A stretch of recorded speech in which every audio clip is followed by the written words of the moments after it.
bahwasanya dalam hidup ini tidak ada yang perlu kita sombongkan. Kenapa?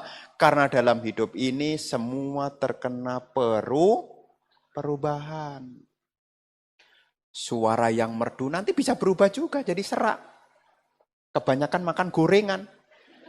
Bisa serak juga. Apa yang kita sombongkan? Yang semula badannya segar, senam pagi, senam itu. Nanti ketika 60 boro-boro senam. Halo semuanya, kembali lagi ke Deca Channel. Channel kami sedikit berbeda dengan biasanya. Tetap dukung terus ya. Namo tassa bhagavato arahato sama sambuddhassa. Namo tassa bhagavato arahato sama sambuddhassa. Namo tassa bhagavato arahato sama sambuddhassa. Atha sama panidija etang manggalamutamanti. Menuntun diri ke arah yang benar. Itulah berkah utama.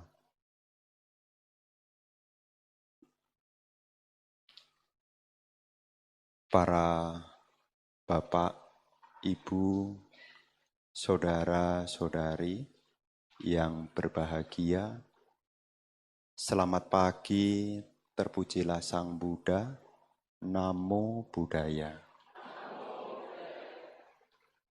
Merupakan keberkahan bagi kita. Di pagi ini kita dapat kembali menggunakan sebagian waktu yang kita miliki untuk kembali memperkokoh keyakinan kepada Tiratana, mengingat kembali ajaran-ajaran luhur Guru Agung Sang Buddha. Dan pada kesempatan hari ini kembali kita memiliki kesempatan untuk belajar Dhamma ajaran Sang Buddha. Para bapak dan ibu, saudara-saudari sekalian, tentu menjadi satu hal yang baik ketika kita melakukan puja bakti. Selain kita membaca parita, adalah sangat baik sekali ketika kita punya kesempatan untuk mendengarkan Dhamma. Dikatakan di dalam Anguttara Nikaya kelompok 5 tentang manfaat dari kita mendengarkan Dhamma. Disebutkan ada 5 manfaat ketika seseorang mendengarkan Dhamma. Yang pertama adalah mendengar apa yang belum pernah didengar, asutang sunati. Yang kedua, memperjelas apa yang pernah didengar, sutang parioda peti. Menghilangkan keraguan-raguan, kangkang witarati. Meluruskan pandangan yang keliru, diting ujung karoti.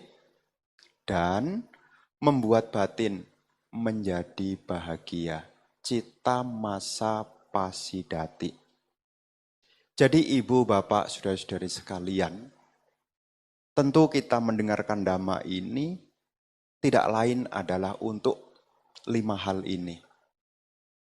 Mendengar apa yang belum pernah didengar, memperjelas apa yang sudah pernah didengar, menghilangkan keraguan-raguan, meluruskan pandangan yang keliru, dan membuat batin menjadi bahagia. Nah, ibu, bapak, saudara-saudari sekalian, apa yang hari ini ingin Bante sampaikan sebetulnya mencakup tentang 5 hal ini. Makanya temanya hari ini adalah mana. Mana ini tidak lain adalah kesombongan. Yang dalam bahasa Jawa itu ojo dibandingke.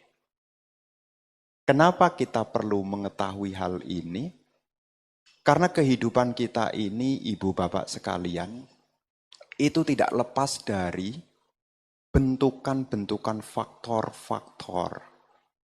Karena punya indria, ada objek indria, ada kesadaran indria, dan ketika tiga hal ini bergabung terjadilah kontak. Dan di dalam ada kontak itu akan diikuti oleh wedana atau rasa. Dari rasa itu bisa menimbulkan sikap-sikap yang kita sebut sebagai mana. Bapak dan Ibu, saudara-saudari sekalian, sebelum membahas tentang apa itu mana, seperti apa itu mana, kita harus ingat kembali bahwasanya Sang Buddha itu mengajarkan Dhamma tidak lain adalah untuk menunjukkan kepada kita bagaimana untuk mengakhiri penderitaan. Jadi Dhamma ajaran Sang Buddha itu memiliki tujuan yang paling tinggi adalah lenyapnya penderitaan yang kita sebut dengan pencapaian nibbana. Jadi tujuan kita umat Buddha yang paling tinggi tidak lain adalah pencapaian nibbana. Nibbana itu disebut juga sebagai kebahagiaan yang tertinggi. Nibbanang paramang sukang. Kenapa dikatakan nibbana itu adalah kebahagiaan yang tertinggi? Karena kalau seseorang sudah mencapai nibbana, seseorang tidak lagi mengalami kelahiran. Karena pencapaian nibbana itu diperoleh setelah seseorang melenyapkan loba, dosa, moha. Kalau loba dosanya sudah lenyap, maka benih-benih kelahiran tidak ada. Kita pada dasarnya nih, ya seringkali Bante sampaikan, kita pada dasarnya nih, kalau bisa,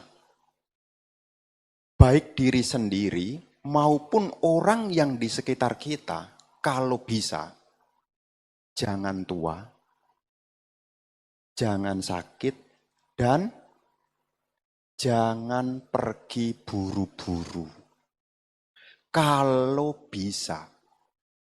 Kita pun juga sama, jangankan kita, kalau bisa orang-orang di sekitar kita nih, jangan ada yang tua. Maunya begitu kan ya? Maunya begitu kan ya? Bante, makin hari nih kok rasanya kok tambah hari tambah tua. Saya juga tua, saya punya orang tua makin tua. Saya juga mengalami rasa tubuh yang sakit, jangankan saya Bante. Orang yang di dekat saya juga sakit juga. Tapi Sang Buddha kasih solusi loh. Bagaimana supaya kita tidak tua? Bagaimana supaya kita tidak sakit? Bagaimana supaya kita tidak mengalami kematian? Caranya cuma satu. Gimana supaya tidak tua? Gimana supaya tidak sakit? Bagaimana supaya tidak terjadi kematian? Pengen enggak? Caranya cuma satu, jangan dilahirkan. Memang bisa Bante, supaya kita tidak lahir, ada jalannya. Jalannya adalah melenyapkan loba dosa moha. Dan untuk melenyapkan loba dosa moha itulah Sang Buddha memberi jalan yang kita kenal dengan jalan menuju lenyapnya penderitaan yang di dalamnya terdiri dari jalan mulia berruas 8. Yang di dalamnya adalah pandangan benar, pikiran benar, ucapan benar, perbuatan benar, penghidupan benar, usaha benar, perhatian benar, dan konsentrasi benar. Jika ini disingkat dalam hal praktek menjadi sila, samadhi, dan panya. Kenapa ini Bante sampaikan? Supaya kita ingat kembali. Ternyata kita menjadi umat Buddha punya tujuan yang paling tinggi, yaitu supaya tidak terlahir. Alasannya apa? Kalau tidak ada kelahiran, maka tidak ada usia tua. Tidak ada sakit dan tidak ada kematian. Karena ada sebagian orang berpendapat, lah nanti terus bagaimana? Nah kan ceritanya kan ada yang bilang begitu. Nanti terus bagaimana Bante? Kan saya masih kangen Bante. Lahir kembali nanti saya pengen ketemu anak saya, ketemu istri saya, ketemu suami saya. Masih bisa. Selama Anda belum mencapai lenyapnya loba dosa moha, Anda masih lahir kembali. Dan yang jelas, kalau ibu bapak lahir kembali dengan hidup praktek dhamma, ibu bapak tidak mungkin jatuh di alam menderita. Inilah berkahnya kalau dalam hidup ini kita menjalankan sila, samadhi, dan panya. Kalaupun belum menjadi orang yang telah mencapai nibbana, kita tidak mungkin jatuh di alam menderita. Lahir kembali, lahir di alam surga. Kalau tidak lahir di alam surga bagaimana Bante? Kembali jadi manusia. Manusia jenisnya apa Bante? Kalau hidup sesuai dengan dhamma, praktek sesuai dengan dhamma, jadi manusianya juga tidak banyak menderita. Ada penderitaan tapi tidak banyak. Itu yang disebut dengan punya kebajikan. Punya kebajikan ya masih menderita, tetapi menderitanya tidak terlalu banyak jika dibandingkan tidak punya kebajikan. Nah, ibu bapak saudara-saudari sekalian, kalau seandainya nanti berbicara yang akan datang, dengan kita praktek dhamma, tidak jatuh di alam menderita, lahir kembali di alam yang bahagia. Yang ketiga, dengan kita praktek dhamma sekarang, maka sekarang penderitaan ini bisa kita kurangi. Nah, salah satu yang menjadi hal yang muncul yang membuat kita menderita, salah satunya nih adalah bentukan-bentukan pikiran yang tidak baik. Yang disebut dengan mana. Di dalam Abhidhamma, bagian dari cetasika, di situ ada penjelasan tentang 14 jenis pikiran-pikiran yang tidak baik. Jadi ada 14 jenis pikiran-pikiran yang tidak baik. Nah, salah satu dari 14 pikiran yang tidak baik ini, salah satunya adalah mana. Makanya kalau ibu bapak muncul yakni mana, sikap membandingkan, itu sebetulnya menjadi akar dari ketidakbahagiaan. Ya, jadi ada 14. Salah satu dari 14 pikiran yang buruk adalah mana. Kapan Bante munculnya mana? Ketika pintu indria ini ketemu dengan objek. Kalau ibu bapak melihat keluar, maka kecenderungan yang muncul adalah membandingkan. Kalau melihat keluar. Kita umumnya lebih banyak melihat ke dalam atau lebih banyak melihat keluar. Makanya itulah gunanya meditasi. Supaya hidup Anda selain melihat keluar, Anda juga mesti ingat melihat ke dalam. Ada dalam bahasa umum yang pernah Bante tulis dalam status. Apa salah satunya? Seringkali kita fokus mencari jalan keluar, sampai-sampai kita lupa kembali jalan ke dalam. Jadi lihatnya keluar, keluar, keluar. Jadi salah satu yang menjadi produk penghasil ketidakbahagiaan itu ketika kita melihat keluar. Kenapa kok dari melihat keluar itu bisa menimbulkan ketidakbahagiaan? Biasanya kalau kita melihat keluar yang muncul adalah sikap-sikap penilaian. Yang dalam bahasa sosial namanya social comparison. Jadi kalau lihat keluar langsung ada nilainya tuh. Ya, kalau Anda lihat keluar pasti ada nilainya. Ya.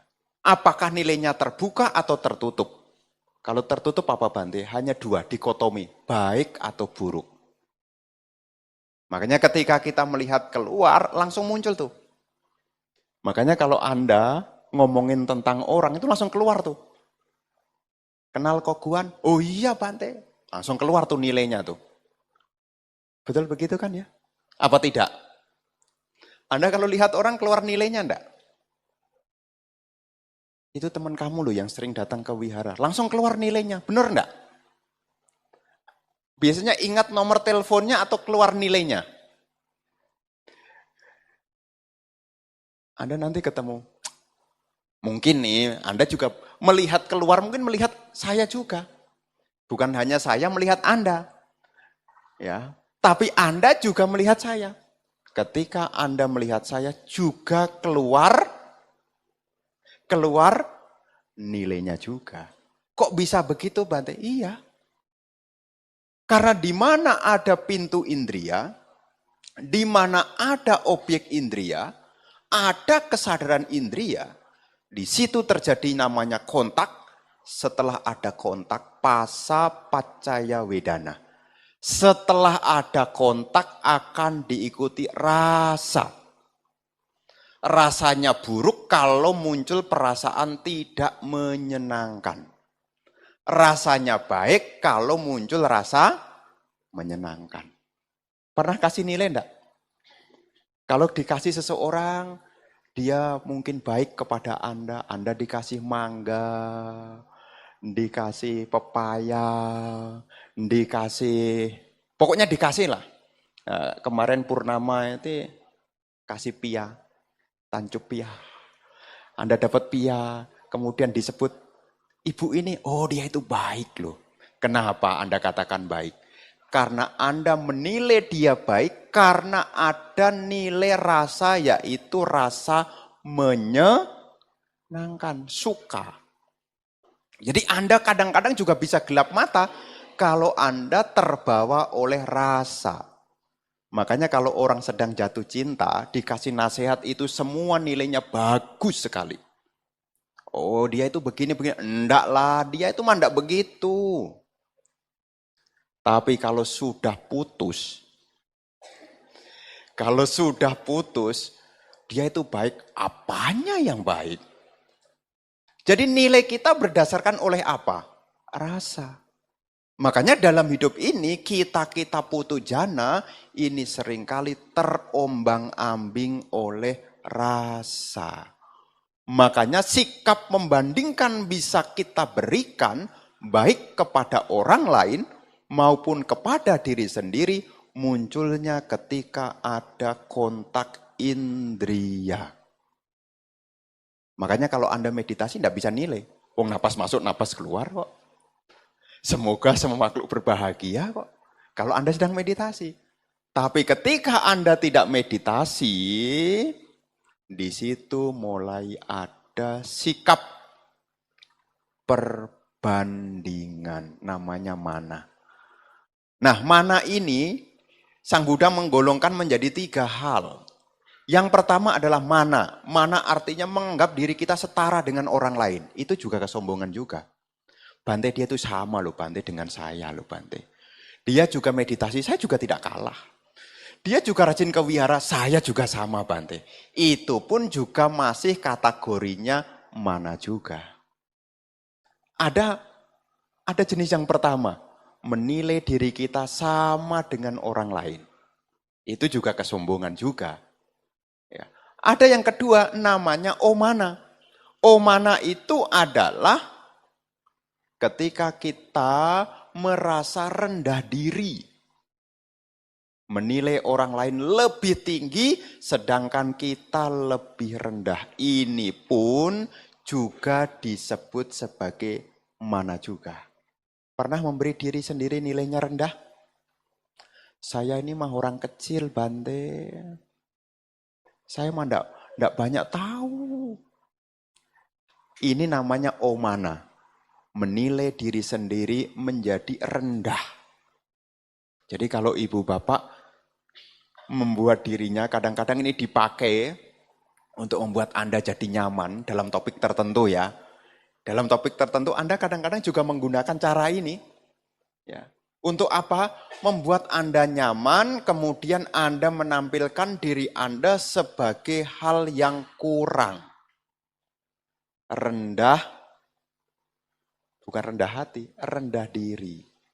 Ya, rendah diri itu adalah penilaian kepada diri sehubungan dengan adanya kekurangan. Nah, yang ketiga namanya adalah atikmana. Atikmana itu adalah menilai diri sendiri lebih tinggi. Namanya atikmana. Ya, menilai dirinya lebih tinggi. Merasa superioritas. Ya, jadi superioritas. Merasa dirinya ya, superior. Ya. Kapan itu munculnya kesombongan jenis itu? Ketika kita menilai diri kita lebih tinggi. Seringkali orang identikan mana itu hanya di bagian atikmana. Bante dia tuh sombong loh Bante. Taunya dari mana?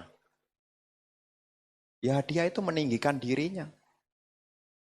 Saya mah enggak sombong Bante. Jadi orang itu saya rendah hati. Saya mah orang besa, orang pinggiran mana ngerti begitu Bante. Itu pun juga sombong juga. Jenisnya omana. Ya, jadi seringkali dalam bahasa sosial ya, kita mengenal sombong itu adalah oh dia lebih tinggi. Kenapa ini dikatakan penderitaan menjadi akar dari membuat kita menderita? Karena di dalam sikap kita membandingkan, kadang-kadang kita jadi lupa diri. Nah, dalam sehari-hari, kadang-kadang kita dibuat sombong oleh apa? Dalam sehari-hari, kita dibuat oleh sombong oleh apa? Yang dalam bahasa Dhamma itu ada beberapa penjelasan. Yang dalam kehidupan sehari-hari kita menjadi sombong karena yang pertama, jatamana. Jatamana itu kesombongan karena lahir. Lahir baik itu di keluarga rendah maupun di keluarga kelas atas. Namanya kesombongan dari kelahiran. Jadi sikap kita membandingkan orang lain dengan diri kita berdasarkan dari lahir. Ya, ini namanya jatamana. Ya, ada juga orang bisa jadi sombong karena dalam bahasa Dhamma namanya danamana. Dana itu sombong karena punya kekayaan. Namanya dana. Ya, DHNA. DHANA. Danamana. Kesombongan karena kekayaan. Meliputi lebih maupun kurang. Jadi ketika kita membandingkan tentang kekayaan yang kita miliki dengan orang lain, ya itu pun juga sebagai bagian dari danamana. Dan yang ketiga adalah rupamana. Rupamana itu adalah kesombongan dari rupa. Rupa itu tidak hanya penampilan, termasuk juga suara. Nih, suara saya lebih bagus nih. Nah, misalnya begitu, itu juga sebetulnya juga rupa mana. Jadi rupa itu tidak hanya penginderaan yang lihat dari mata, tetapi juga turunannya. Baik kita punya penglihatan yang bagus, penciuman yang bagus, perasaan yang bagus. Maka kadang-kadang kan kita, kadang-kadang juga muncul sombong. Kayaknya nih di Surabaya nih satu-satunya loh yang pernah menikmati tinggal di sini dah. Nah itu sebetulnya juga rupa mana juga. Bisa menikmati kesenangan indria. Nah, ini pun juga bagian dari rupa mana. Dan ada yang halus lagi, namanya adalah panyamana. Sombong karena merasa lebih pandai. Contohnya apa? Ya, kita nih, ini lebih bagus ya. Lebih bagusnya apa? Saya akan berjuang sungguh-sungguh belajar dengan maksimal supaya saya juga dinilai sebagai orang yang pandai. Jadi motivasinya dia belajar supaya mendapat pengakuan. Namanya ini adalah panyanama. Panyamana. Jadi kesombongan ini mesti diingat. Ya. Kenapa mesti diingat? Jangan sampai kesombongan ini menambah kita punya keakuan. Karena dikatakan, ya, mestinya nih, dunia ini kan mestinya kan anatta. Anatta itu ini bukan milikku, bukan aku, bukan diriku.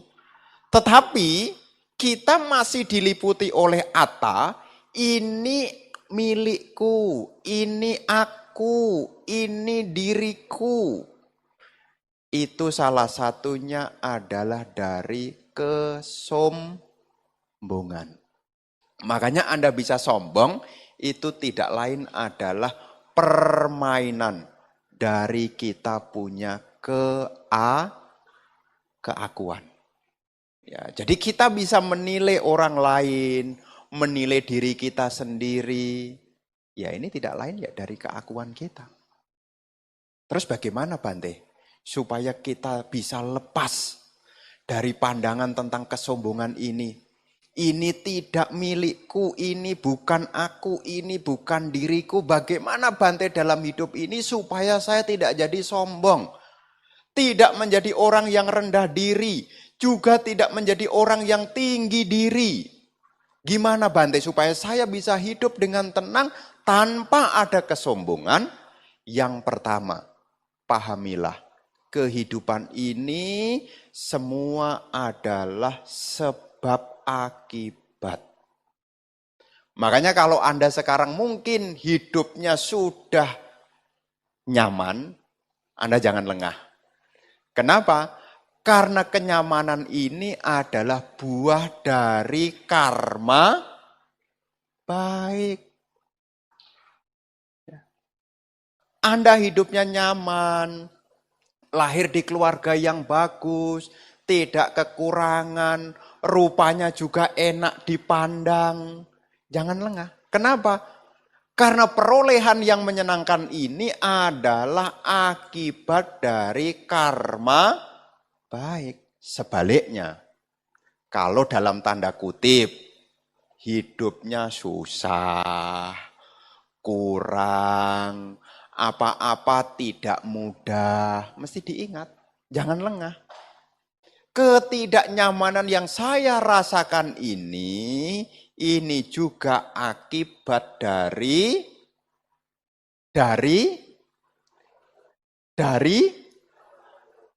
kalau tidak nyaman.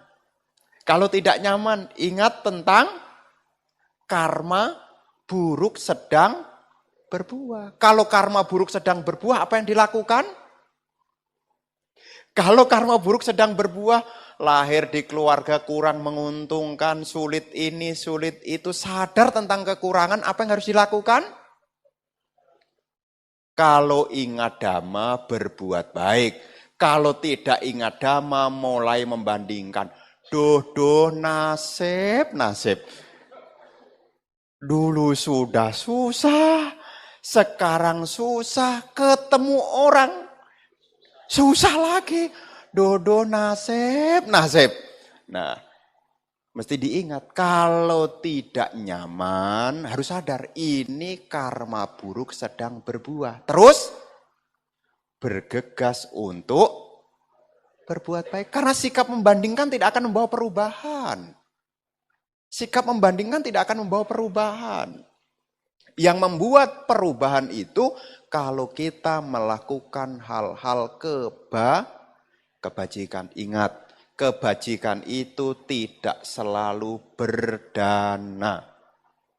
Nanti kalau Anda berpikir kebajikan itu hanya berdana, nanti kasihan orang-orang yang tidak punya kesempatan berdana. Kebajikan itu berbicara yang menyenangkan, itu juga kebajikan.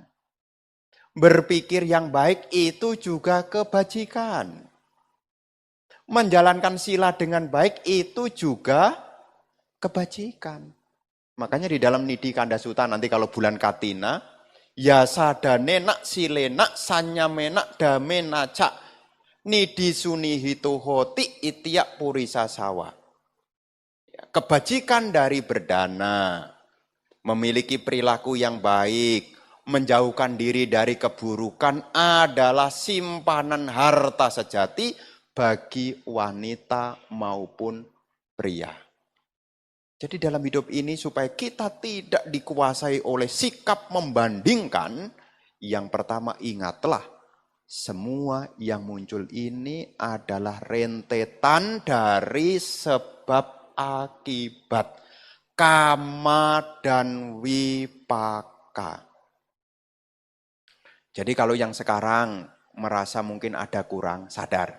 Wah, dulu saya banyak melakukan keburukan, maka hasilnya jadi begini. Ya, demikian pula kalau sekarang yang ada kemudahan, jangan lengah. Sadar bahwasanya ini juga akibat dari kebaikan. Jadi apa yang kita terima ini sesungguhnya adalah hasil dari kama dan wipaka.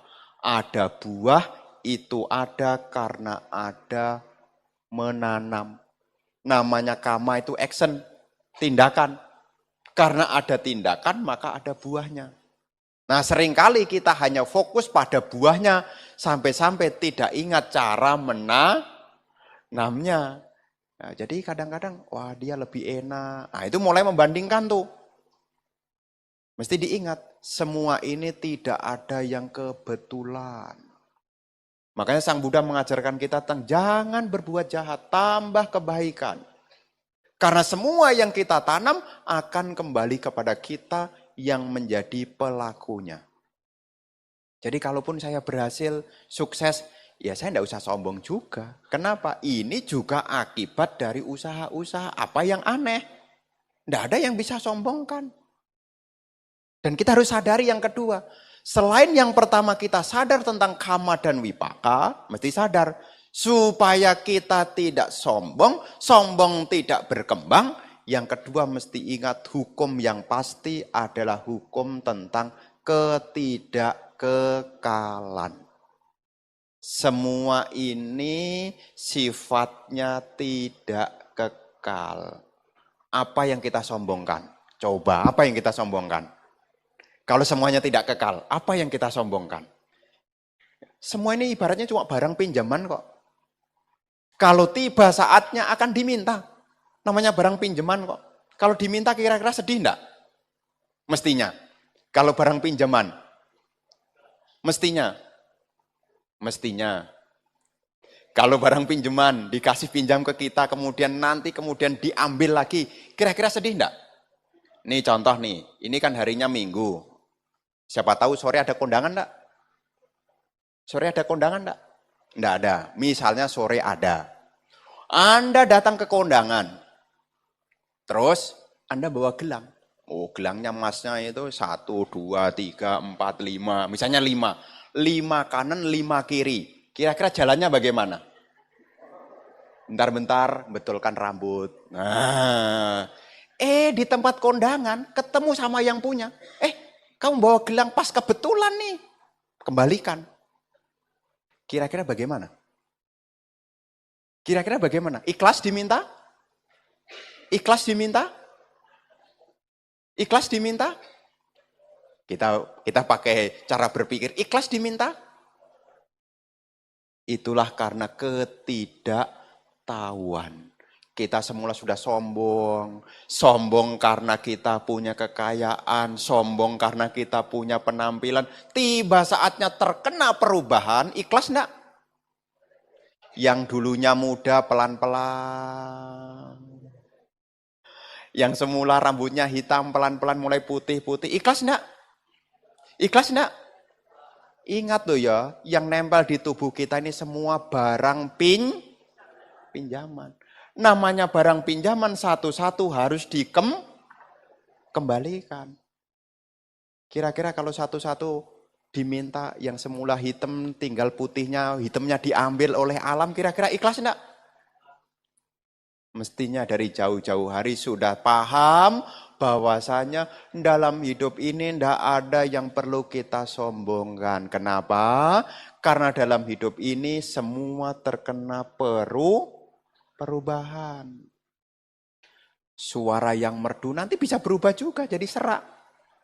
Kebanyakan makan gorengan. Bisa serak juga, apa yang kita sombongkan? Yang semula badannya segar, senam pagi, senam itu, nanti ketika 60 boro-boro senam. Ya diminta gerakan begini, nggak bisa juga. Apa yang kita sombongkan? Makanya salah satu nasihat Sang Buddha untuk menyadari supaya kita tidak menjadi sombong. Kita mesti ingat semua tidak ada yang kekal. Jadi selain kita tahu ini adalah sebab akibat, ya, yang berikutnya adalah kita tahu semua ini tidak ada yang kekal. Makanya Sang Buddha itu di dalam syair Dhammapada 221, nah ini nanti dibuka nih, Dhammapada 221. Nah itu ada cerita yang bagus tuh. Dhammapada 221, kisah Putri Rohini. Di situ Sang Buddha memberi nasihat, hendaknya seseorang menyingkirkan kemarahan. Hendaknya seseorang menyingkirkan kemarahan. Hendaknya seseorang melenyapkan belenggu. Dengan tidak lagi melekat pada tubuh dan batin, seseorang tidak akan lagi mengalami penderitaan. Nah, di zaman Sang Buddha ini, ada murid Sang Buddha yang cukup terkenal juga, namanya Bante Anuruddha. Bante Anuruddha. Bante Anuruddha ini adalah salah satu dari murid Sang Buddha yang tersohor dalam hal mata kedewaan. Beliau punya mata kedewaan. Nah, Bante Anuruddha ini punya adik perempuan. Namanya Putri Rohini. Suatu ketika, Bante Anuruddha ini kembali ke Kapilawastu. Karena Bante Anuruddha ini masih ada hubungan kerabat dengan Sang Buddha, yakni hubungan adalah saudara sepupu. Saudara sepupu itu artinya adalah anak dari adiknya bapak. Nah, Sang Buddha menjadi Pangeran Siddhartha itu punya ayah namanya Raja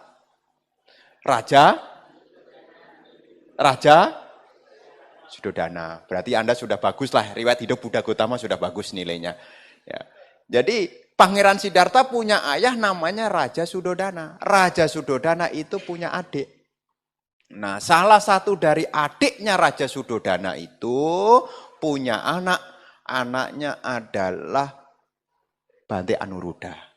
Bante Anuruddha itu punya adik perempuan yang bernama Putri Rohini.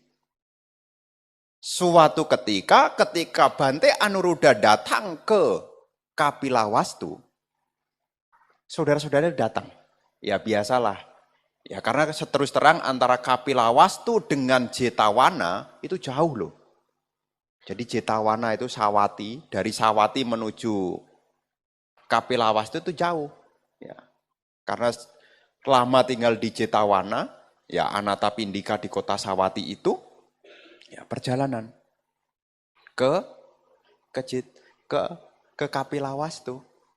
Nah di saat Bante Anuruddha datang di Kapilawastu, saudara-saudara datang.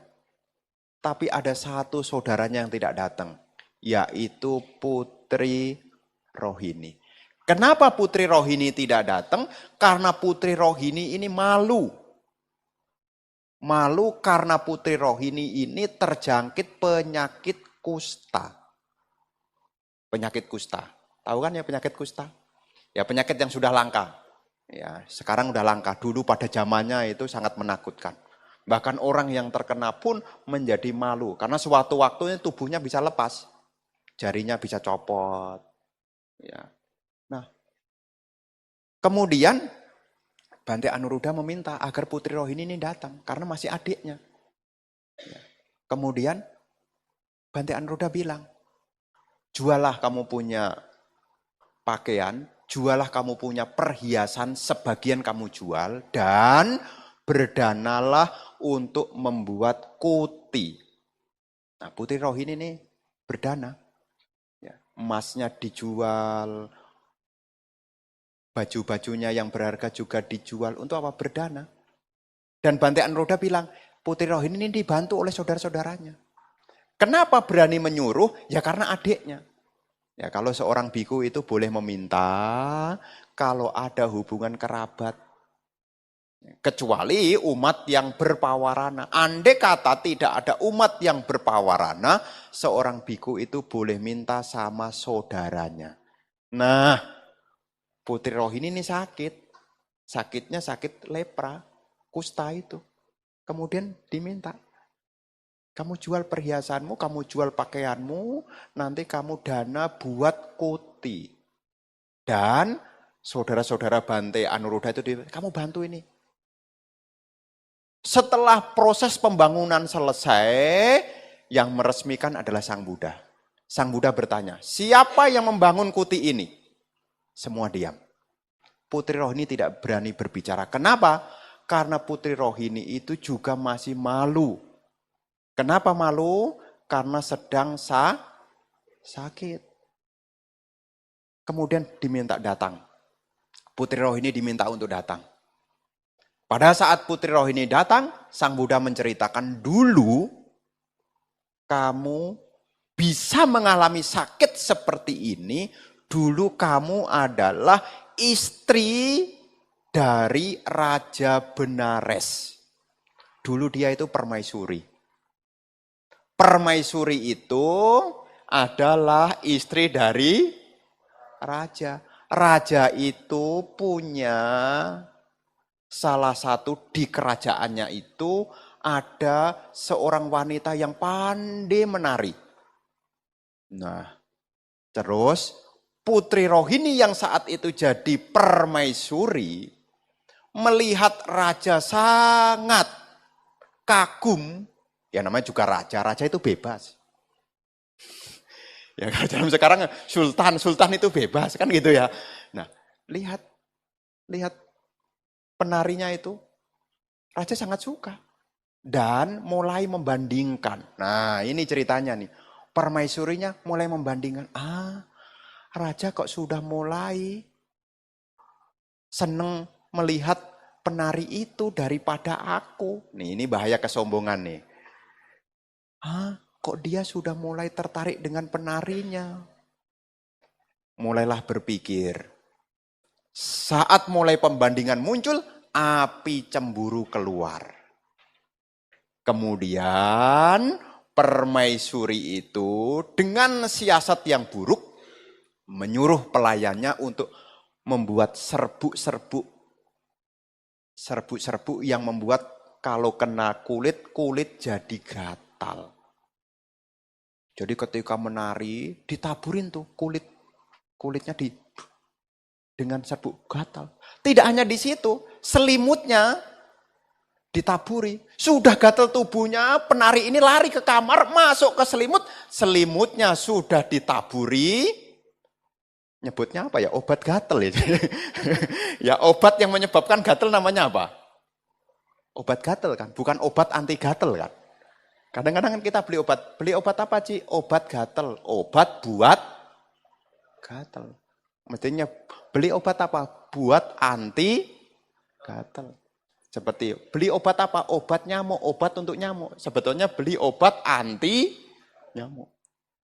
Obat gatel. Jadi tubuhnya kena gatel, dia malu karena gatelen, dia masuk ke kamar, ternyata spray yang dia siapkan itu sudah disiapkan, bubuk gatel.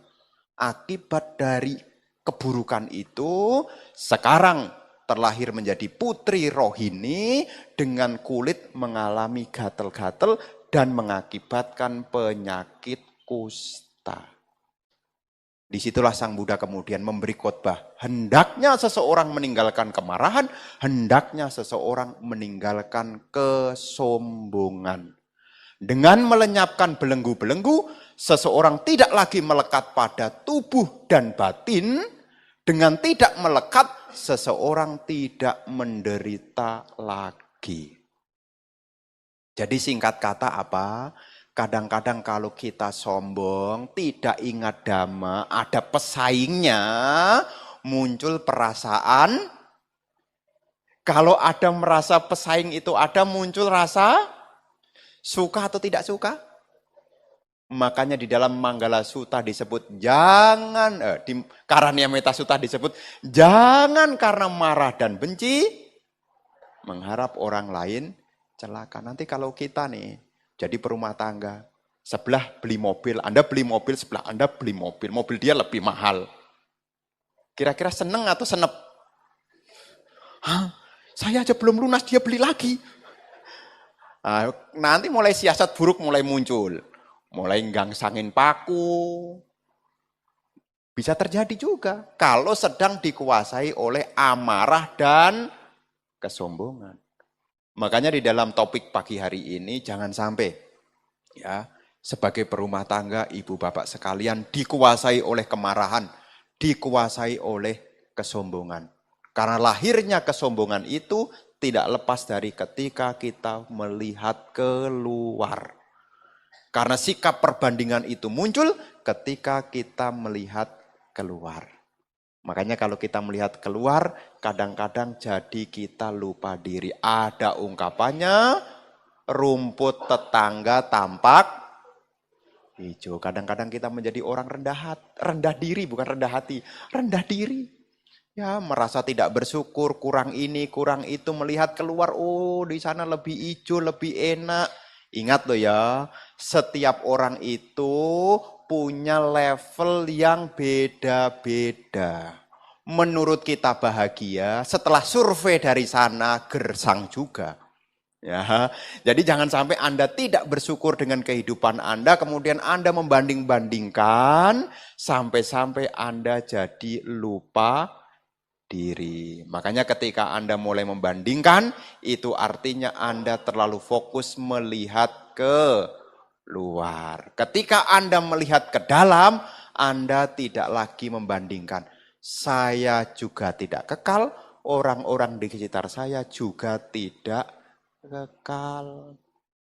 Kalau begitu, ada iri hati enggak? Kalau semuanya tidak kekal. Semua ini kan tunggu waktu aja sih sebetulnya sih. Ya semanis-manisnya orang nih, sesweet-sweet 17 ya, semanis-manisnya 16 tahun, nanti kalau sudah 60-an, itu nanti lacain ceritanya. Makanya ibu bapak, ya jangan pernah kemudian merasa rendah diri, sampai-sampai lupa bahagia. Anda harus ingat ke dalam. Sang Buddha mengajarkan dhamma ini untuk mengikis kilesa. Ya, mengikis kita punya pengotor-pengotor batin. Dan salah satu pengotor batin ini adalah loba. Turunan dari loba, salah satunya adalah mana, kesombongan. Kesombongan itu adalah turunan dari keserakahan. Makanya orang bisa sombong sebetulnya ya karena masih ada loba. Nah, kita belajar dhamma di pagi hari ini sebagai pengingatan kembali.